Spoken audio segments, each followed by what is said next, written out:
Today we're working on a 2014 CLA. This long-awaited car is finally here, and we're going to show you how to get access to the ignition switch to connect your T-harness. First step, make sure your steering is all the way down, all the way out, and just lock it in position. We're going to remove this bezel around the cluster here to get access to the switch, and then we're going to show you, if you need a little bit more access, how to remove the cluster. So we're going to go ahead here and start with the bezel. Starting from right in the top, just fit your plastic tool inside and just pull outwards.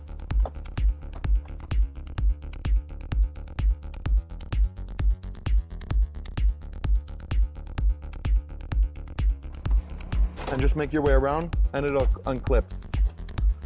Behind the little vent here, you have a little plug.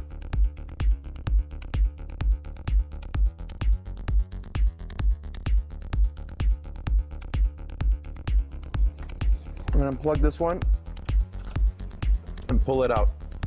Now we're still attached to the steering column, so the best trick found is from the back, lie your hand underneath the panel and just lift upwards in each corner and then pull it back towards you. Try not to lift from the front because there are guide pins on it.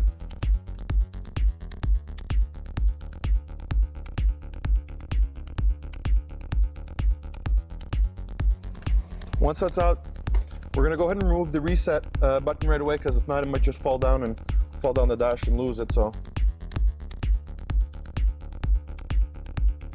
just remove this one, we'll put that back afterwards. So right now down here we've got our ignition switch. We can see it from the side, from the top. If you need a little bit more access, we're going to remove the cluster. To remove the cluster is some Torx 20 screws. You're going to have one at each side at the bottom.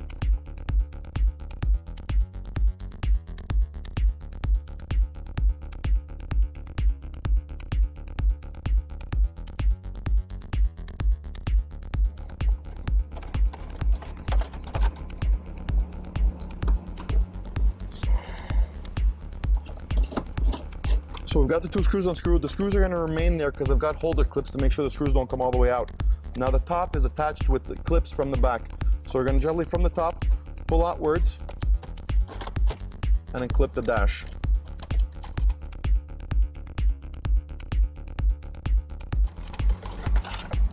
Now pulling it out, just guide it through.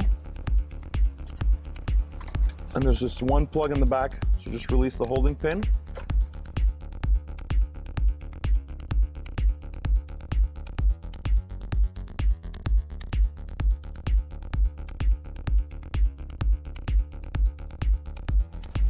Disconnect it.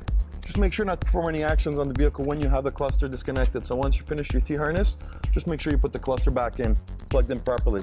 So now you have a little bit more access to get access to the T-harness connections. We've got our BZ4 harness in hand, so we're ready for the connections. When connecting it, it's a little bit tight, a little bit tricky to get in there, but when you look from the top, you'll see you have your green and your blue connector.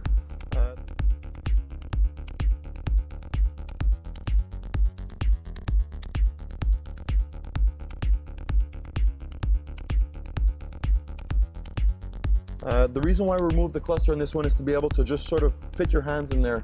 When removing the plugs, just try to remember which side the clip was on to go and put back your T-harness. It'll make it a little bit easier since you are working a little bit blindly back there. So we're going to go ahead and install our T-harness now.